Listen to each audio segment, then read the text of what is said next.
Well, I've never bothered to do this before. I just let the hellebore self-seed.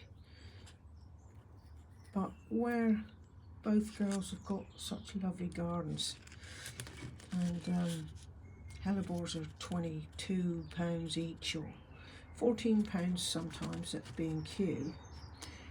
I mean, there's a reason for that. They take a long time to go from seedling all the way through to a decent size, but I figured I was putting some different plants in, this hardy cyclamen and that, so I've lifted these up and put them in some fresh silver grow, and I'll just show you.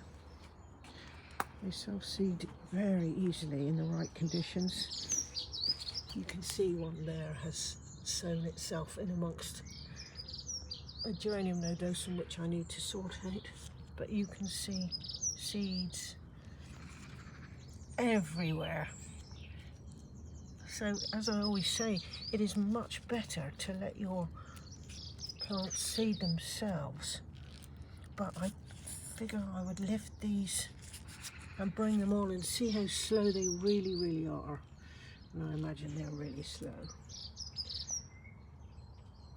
Obviously they're not going to come through to what the original plant was, but I'm not bothered about that. Quite happy about that, in fact, because you then get such lovely colours. But this, you know, I've divided these. You see how wet it is everywhere. I've got a lovely friend above me singing away. So it's only this little area actually with all the seedlings. I might lift some more, there's so many. You know, obviously once you take them from here with all the nutrients to here, you know, I always liken it to comparing water, the compost as water, and your garden soil is the cream with all the lovely nutrients. So you have to be aware that you're going to have to feed them if you keep them in pots and bring them along. Here's one at the older look.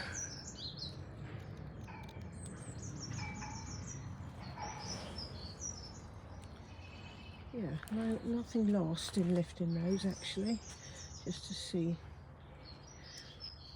how ancient, how many years it'll take to bring them up. See here, that's probably maybe the third year, and then you've got youngster there mixed up.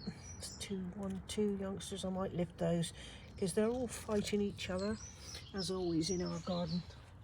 Plant rich, area poor. So yeah, hellebore seedlings. I might just lift some more today.